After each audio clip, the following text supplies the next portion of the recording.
Hello everyone, नमस्कार। एक बार फिर स्वागत है आपका लोवे क्लासेस के बीए प्लेटफॉर्म पर। दोस्तों, लास्ट सेशन में हमने बात की थी देवी सिद्धांत के बारे में। राज्य की उत्पत्ति के देवी सिद्धांत पर हमारी चर्चा चल रही थी। इसके बाद में दोस्तों हमें, जैसा कि आपको बताया था हमने, कि 3 सिद्धांतों पर हम इस सेशन में बात करेंगे। देवी सिद्धांत, शक्ति सिद्धांत और विकासवादी सिद्धांत के बारे में। चलिए दोस्तों, तो उससे पहले हम जो पहली बार इस लेक्चर को देख रहे हैं दोस्तों, तो प्लीज ये जो लेक्चर है हमारा, ये दोस्तों सेकंड पार्ट है राज्य की उत्पत्ति के सिद्धांतों पर। ठीक है, तो राज्य की उत्पत्ति के सिद्धांतों में दोस्तों हम 3 सिद्धांतों की चर्चा करने वाले हैं, जिसमें एक होगा देवी सिद्धांत, सेकंड होगा शक्ति सिद्धांत, और लास्ट थर्ड सिद्धांत जो है वो होगा विकासवादी सिद्धांत। ठीक है, इसमें एक प्रथम पर अर्थात पहले सिद्धांत पर, देवी सिद्धांत पर हम चर्चा कर चुके हैं। नेक्स्ट जो हमारा होने वाला है दोस्तों, अब हम चर्चा करेंगे इस सेशन में जो है शक्ति सिद्धांत की। ठीक है, इससे संबंधित दोस्तों हमने लास्ट में ये भी देखा था कि कौन सी इकाई का हम अध्ययन कर रहे हैं दोस्तों। सेकेंड इकाई अर्थात के सेकेंड यूनिट का हम अध्ययन कर रहे हैं, जिसमें हमारा फर्स्ट टॉपिक ही चल रहा है। ठीक है, आवश्यक तत्वों की हम चर्चा कर चुके थे लेक्चर नंबर 4 में। ठीक है, और ये लेक्चर नंबर 5 का सेकेंड पार्ट है ये, जिसमें हम राज्य की उत्पत्ति के सिद्धांतों पर बात कर रहे हैं। ठीक है, चलिए, इसके अंतर्गत दोस्तों हमने 3 सिद्धांतों पर बात करने का प्रयास किया, जिसमें के अंतर्गत देवी सिद्धांत हमारा प्रथम सिद्धांत जो कंप्लीट हो चुका है लेक्चर नंबर 5 के भाग 1 में। ठीक है, और आज अभी जो हम सेशन लेके आए हैं, इसके अंतर्गत दोस्तों पार्ट 2 में हम बात करेंगे शक्ति सिद्धांत के बारे में। शक्ति सिद्धांत पर हमारी कंप्लीट चर्चा होने वाली, जिसमें व्याख्या, विशेषता और आलोचनाओं पर हम एक समग्र चर्चा करेंगे। और इसी का जस्ट बाद में दोस्तों एक थर्ड पार्ट और आने वाला है। इस थर्ड पार्ट में हम विकासवादी सिद्धांत को भी डिटेल में समझने का प्रयास करेंगे, जो बहुत ही इंपॉर्टेंट है और जो काफी समय लेकर जाएगा हमसे। ठीक है, चलिए तो शुरू करते दोस्तों, टाइम को न गवाते हुए डायरेक्ट हमारे इसी पर मूव करते हैं टॉपिक पर।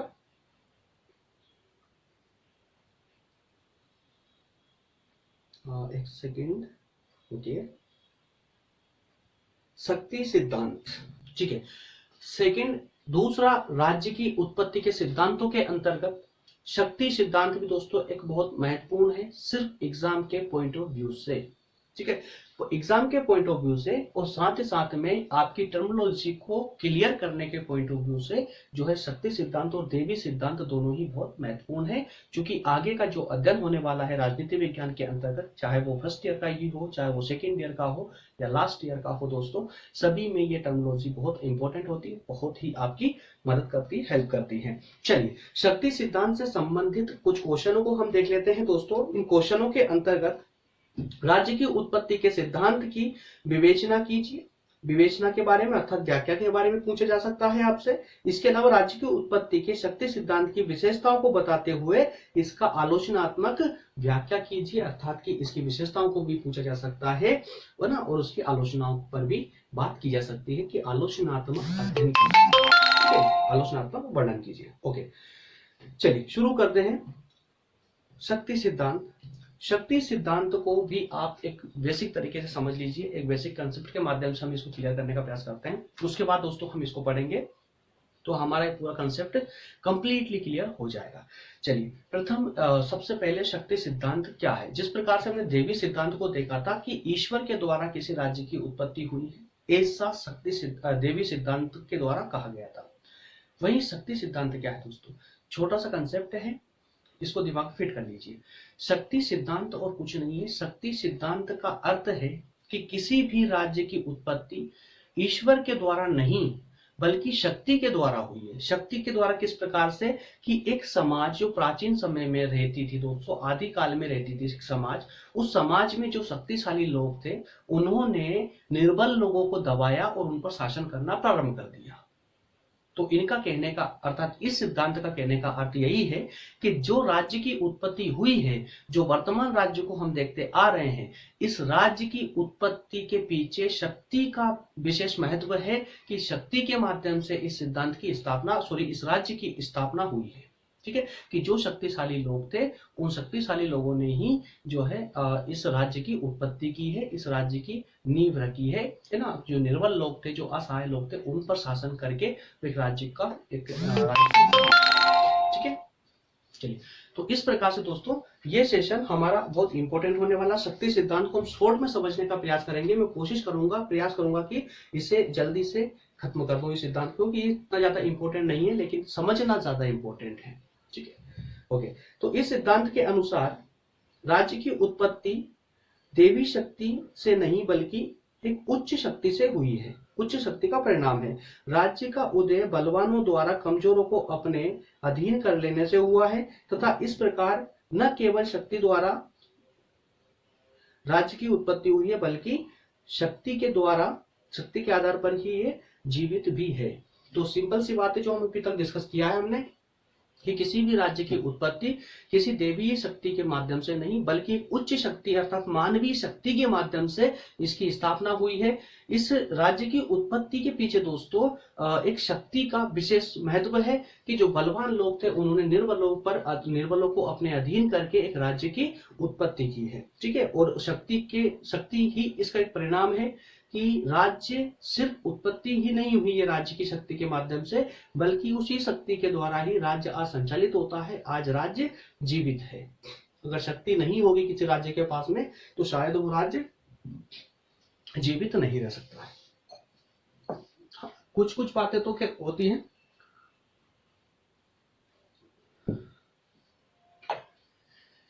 कोई भी देखो तो कोई भी सिद्धांत जब दिया जाता है तो सिद्धांत के पीछे कुछ ना कुछ एक सटीक रीजन जरूर होता है। ऐसा नहीं है कि सारी बातें हवा में कर दी जाए, कि सब कुछ ऐसी बातें कर दी जाए कि जिनका कोई एक्सिस्टेंस ही नहीं है। कुछ बातों का एक्सिस्टेंस होता है और कुछ बातों का एक्सिस्टेंस नहीं होता है, और जिन बातों का एक्सिस्टेंस नहीं होता है उन्हीं बातों को उठा करके आलोचक उसकी आलोचना कर मारते हैं। सिंपल और सीधी सी बात रहती है इसके अंदर। तो शक्ति का जो सिद्धांत है इसका सिर्फ एक ही लाइन अगर आप याद रख लेते हैं दोस्तों तो पूरे सिद्धांत पर आप बिल्कुल लिख सकते हैं आराम से। मैं मानता हूं कि अगर आपको व्यवहारिक रूप से इसका पता है कि शक्ति सिद्धांत क्या था या देवी सिद्धांत क्या था, अगर एक दो लाइन में भी अगर दोस्तों इसका अर्थ आपको पता है ना, तो आप आराम से इस क्वेश्चन को कर ले जाएंगे। तो शक्ति सिद्धांत की जो उत्पत्ति हुई है शक्ति के माध्यम से हुई है, अर्थात बलवान लोगों ने निर्बलों को अपने अधीन करके और उन पर शासन करना प्रारंभ कर दिया, और जिसके माध्यम से राज्य की उत्पत्ति होना प्रारंभ हो गई हो ना। और ये धारणा कब से आदिकाल से चली आ रही थी। तो इस सिद्धांत के समर्थक यह मानते हैं कि मनुष्य स्वभाव से एक सामाजिक प्राणी होने के कारण झगड़ालू प्रवृत्ति का होता है। ठीक है, और मनुष्य में अधिकारों की इच्छा भी होती है कि हम इस पर अधिकार कर ले, उस पर अधिकार कर ले। ये तो बिल्कुल सटीक बात है कि मनुष्यों की जो इच्छा है उनका तो कोई अंत नहीं होता है। ठीक है, तो दूसरों की चीजों पर ही अधिकार करना उसकी बड़ी लालसा होती है। तो ये प्राचीन काल से चली आ रही चीजें। तो इसी प्रकार से वह कमजोर मनुष्य को अपने अधीन करके उस पर शासन करना चाहता है। तो बिल्कुल सही बात है, क्योंकि मनुष्य जो है वो एक सामाजिक प्राणी है, उस जो भी सामाजिक प्राणी होगा उसमें एक लालसा का होना बिल्कुल तय है कि उसको चाहता है, हर एक व्यक्ति आज चाहता है कि उसके पास अधिक से अधिक अधिकार हो, अधिक से अधिक उसके पास शक्ति हो, पावर हो, अर्थात पैसा हो। ठीक है, जिससे कि वो दूसरे लोगों पर अपना जो है आधिपत्य जमा सके और अधिक से अधिक लोगों को अपने अधीन रख सके, है ना। तो इस प्रकार की धारणा सामाजिक लोगों में पाई जाती है। तो इसी कारण से कहा गया है कि शक्ति सिद्धांत इस बात पर बिल्कुल सटीक बैठता है, वो बिल्कुल सत्य कहता है कि राज्य की उत्पत्ति जो हुई है वो शक्ति के माध्यम से हुई है। इसी परिप्रेक्ष्य में जिसकी लाठी उसकी भैंस, है ना, जिसकी लाठी उसकी भैंस, यही जो है कानून बन जाते हैं। अर्थात कहने का मतलब यहाँ पर यह आ रहा है कि जो व्यक्ति शक्तिशाली है उसने जो कह दिया वही कानून बन गया, है ना। तो इस प्रकार का जो राज्य होता है जिसकी उत्पत्ति शक्ति के द्वारा होती है दोस्तों, तो उसमें दोस्तों यही जिसकी लाठी उसकी भैंस ही कानून चलते हैं। अर्थात कि जो शक्तिशाली मनुष्य है जिसने बोल दिया दोस्तों वही कानून बन जाता है। ठीक है, तो ये कहना गलत नहीं होगा कि आधुनिक राजनीतिक समाज की उत्पत्ति सफल युद्धों में निहित है। बिल्कुल सही बात है ये भी कि प्राचीन समय से लेकर मध्यकाल समय तक यही चलता आया है ना, कि युद्धों के माध्यम से राज्य का निर्माण होते आया है। कभी भारत की ही अगर हम दोस्तों बात करें तो भारत में ही कितने राज्य हुआ करते थे पहले। भारत एक समग्र राष्ट्र ना होकर के प्राचीन समय में देखा जाए, मध्यकाल में भी देखा जाए दोस्तों, तो पूरा भारत एक नहीं था बल्कि विभिन्न टुकड़ों में बटा हुआ था, और विभिन्न टुकड़े भी अपने आप में एक राज्य की विशेषताओं को धारण करते थे। ठीक है, तो इसके बाद में शक्ति सिद्धांत के अंतर्गत ही हम इसकी विशेषताओं के बारे में समग्र चर्चा करते हैं। अच्छा, इसकी व्याख्या में भी तो कोई डाउट है क्या? अगर इसकी व्याख्या अर्थात कि इसके जो टर्मिनोलॉजी जो अर्थ है इसमें अगर कोई डाउट हो तो प्लीज मुझे कमेंट कीजिएगा। इसके अलावा इसकी विशेषताएं, जैसे कि हमने पिछले लेक्चर में भी डिस्कस किया था कि जो विशेषताएं होती है, जो आलोचना होती है या फिर महत्व हो या गुण विशेषता कुछ भी हो दोस्तों, ये सब के सब कहां से उत्पन्न होते हैं, तो उसकी व्याख्या से उत्पन्न होते हैं, उसके अर्थ से उत्पन्न होते हैं। अगर आपको अर्थ का कंसेप्ट पूरा क्लियर है तो विशेषताओं में, महत्व में, गुण दोषों में या आलोचनाओं में कहीं से कहीं तक भी कोई कंफ्यूजन नहीं रहने वाली है। ओके, तो चलिए शुरू करते हैं इसकी विशेषताओं के बारे में। शक्ति सिद्धांत के अंतर्गत राज्य की उत्पत्ति में दोस्तों इसकी प्रकृति और समाज का जो मूल आधार है वो शक्ति है, और शक्ति ही यहाँ पर न्याय है, अर्थात जिसकी लाठी उसकी भैंस वाली कहानी है। ठीक है, और राज्य की उत्पत्ति शक्ति के द्वारा हुई है। सफल युद्धों में, अर्थात कह सकते हैं कि प्राचीन समय से ही दोस्तों युद्धों के माध्यम से ही एक राज्य का फैसला होते आया है, जो कहीं ना कहीं वर्तमान समय में भी कभी कभी आपको देखने को मिल जाता है। जिस प्रकार से वर्तमान में भी कहीं ना कहीं अभी भी युद्ध चल ही रहे हैं लगभग। ठीक है, आंतरिक और बाहरी दोनों रूप में आप इसको समझ सकते हैं। इसके अलावा राज्य की उत्पत्ति शक्ति द्वारा नहीं, वरन शक्ति द्वारा ही नहीं बल्कि राज्य के विकास में, या कहें कि राज्य के संचालित होने में या राज्य के जीवित रहने में भी शक्ति का एक बहुत बड़ा योगदान है। और शक्ति सिद्धांत के अनुसार युद्ध मनुष्य की सर्वोत्तम शक्ति का प्रतीक भी है। इसके बाद हम बात करेंगे इसकी आलोचनाओं की। मेरे ख्याल से विशेषताओं में आपको ज्यादा कोई कंफ्यूजन नहीं होगी दोस्तों, ज्यादा प्रॉब्लम नहीं होगी, क्योंकि सिंपल सा था। शक्ति सिद्धांत के अंतर्गत व्याख्या से ही इसकी सभी विशेषताओं का वर्णन किया जा सकता है। उसी प्रकार से जो है अब इसकी आलोचना कि किस किस प्रकार की बातें या किस किस प्रकार के इसमें कंसेप्ट, ऐसे कंसेप्ट हैं जो वर्तमान रूप से सटीक नहीं बैठते हैं।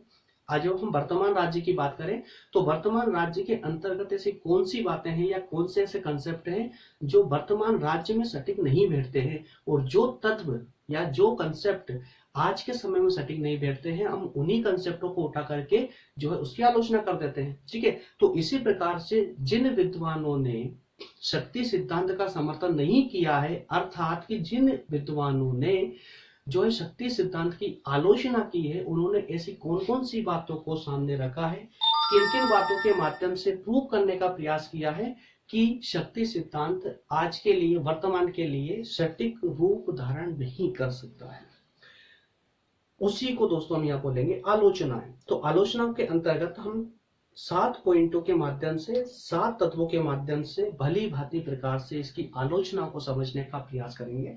जिसमें पहला, राज्य की उत्पत्ति केवल शक्ति के द्वारा नहीं हुई है। हाँ, इस बात को माना जा सकता है, अर्थात मैं नहीं बल्कि आलोचक मान रहे इस चीज को।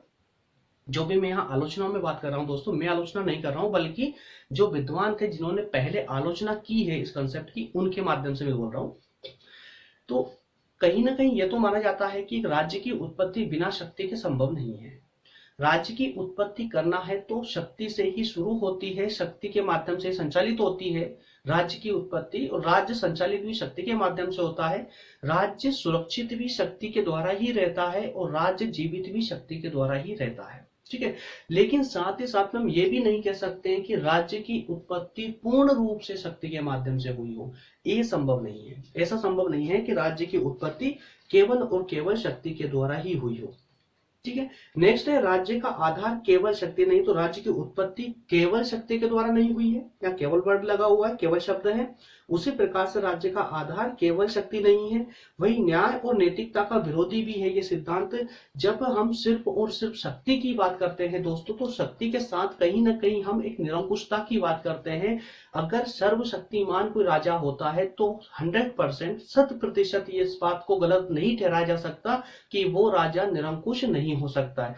जैसे आज हम देख सकते हैं उत्तर कोरिया का शासक, ठीक है, चूंकि एक वो निरंकुश राजा है। इस प्रकार के कई सारे ऐसे राज्य आज भी विद्यमान है जिनकी आलोचना इस आधार पर की जा सकती है कि जिस प्रकार से जिस राजा को सर्वशक्तिमान है, जो जिस राजा के पास में जो है अनियमित रूप से शक्तियां प्राप्त है, वो निरंकुश होगा, अर्थात अनैतिक होगा, और न्याय वहां उस राज्य में न्याय विद्यमान नहीं होगा। अर्थात कि शक्ति का सिद्धांत न्याय और नैतिकता का विरोधी है। ठीक है, नेक्स्ट, प्रजातांत्रिक मूल्यों का विरोधी भी है। दोस्तों, जब न्याय और नैतिकता का विरोधी होगा तो सिंपल सी बात है, प्रजातांत्रिक मूल्यों का भी विरोधी होगा। प्रजातांत्रिक मूल्यों का विरोधी अर्थात ये कि जहां पर जनता की इच्छाओं को कोई महत्व प्राप्त ना हो, जनता की इच्छाओं को कोई महत्व प्राप्त ना हो, वही होता है प्रजातांत्रिक मूल्य, है ना। और प्रजातांत्रिक मूल्य अर्थात जनता की इच्छाएं, ठीक है। और जब जनता की इच्छाओं को महत्व नहीं दिया जाएगा दोस्तों, तो वो प्रजातांत्रिक मूल्यों के विरोधी ही वो सिद्धांत होगा। इसके अलावा शक्ति सिद्धांत निरंकुशता को प्रेरित करता है। बिल्कुल सत्य बात है कि शक्ति के माध्यम से जब राज्य की स्थापना होती है, जब राज्य की उत्पत्ति होती है, वो सिर्फ और सिर्फ शक्ति के द्वारा ही उस राज्य का संचालन होता है दोस्तों। तो वहां पर कभी भी याद रखिएगा कि वहां न तो जनता की इच्छाओं को महत्व दिया जाएगा, न ही वहां पर सटीक रूप से न्याय प्राप्त होगा। किसी प्रकार का कोई विशेष ऐसा कानून नहीं होगा जो कि जनता को उनके कुछ अधिकार दिला पाए, ठीक है। इस प्रकार से राजा वहां पर अपनी मनमानी करेगा और एक निरंकुश राजतंत्र की स्थापना वहां पर हो जाएगी। इसके अलावा योग्यतम ही जीवित रहेगा, रहने का सिद्धांत में योग्यतम की अपेक्षा दोस्तों यहां पर मानूंगा कि शक्तिशाली ही जीवित रहेगा, इसका सिद्धांत है ये। योग्यतम में काफी सारी चीजें आती है कि योग्य व्यक्ति, तो योग्य व्यक्तियों में दोस्तों जरूरी नहीं कि वो शक्तिशाली ही हो, ठीक है। तो इस शब्द की जगह में यहाँ पर शक्तिशाली व्यक्ति इस्तेमाल करूंगा। शक्तिशाली व्यक्ति ही जीवित रहेगा का सिद्धांत, बिल्कुल सत्य बात है कि यहाँ पर कहा गया है कि जो राज्य की उत्पत्ति हो रही है वो एक शक्तिशाली व्यक्ति एक निर्बल व्यक्ति पर जो है अधिकार करके उस पर शासन करने का प्रयास करता है। क्यों करता है? क्योंकि मनुष्य को हम एक सामाजिक प्राणी मानते हैं और सामाजिक प्राणी होने के कारण ही उसमें एक लालसा होती है दूसरों पर अधिकार करने की, अधिक से अधिक शक्तिशाली बनने की, है ना। तो वही जो एक लालसा होती है, जो एक इच्छा होती है उसकी, जो एक अनंत इच्छा होती है दोस्तों, वही उसी इच्छा के कारण से ही वहां पर वो जो निर्बल लोग होते हैं उन पर अधिकार जमाने का प्रयास करता है। और इसी कारण से कहा जा सकता है कि जो शक्तिशाली होगा वही जीवित रहेगा, निर्बल लोगों का कोई जीवन नहीं होगा, ठीक है। इसके अलावा जो सबसे इंपॉर्टेंट पॉइंट है 7 नंबर पॉइंट, विश्व शांति का विरोधी का सिद्धांत। विश्व शांति विरोधी का सिद्धांत है दोस्तों। अगर हर राज्य की उत्पत्ति, हर राज्य का संचालन, हर राज्य का विकास केवल और केवल शक्ति के माध्यम से हुआ तो ऐसी दुनिया में विश्व शांति संभव नहीं है। और इसके उदाहरण दोस्तों देखने को मिल सकते हैं प्रथम विश्व युद्ध और दूसरा विश्व युद्ध। दोनों विश्व युद्ध अगर कहीं हुए हैं तो किस कारण से हुए, उन एक कारणों में से एक इंपॉर्टेंट कारण दोस्तों ये शक्ति का सिद्धांत भी कहीं ना कहीं देखने को मिलता है, ठीक है। तो इस प्रकार का जो सिद्धांत होता है वो विश्व शांति का भी विरोधी है। विश्व में शांति की स्थापना शक्ति सिद्धांत के माध्यम से नहीं हो सकती है, ठीक है। तो इस प्रकार से दोस्तों ये हमारा जो है इसके शक्ति सिद्धांत की आलोचनाएं भी कंप्लीट हो जाती है। इसके बाद में हम बात करेंगे विकासवादी सिद्धांत की। चलिए दोस्तों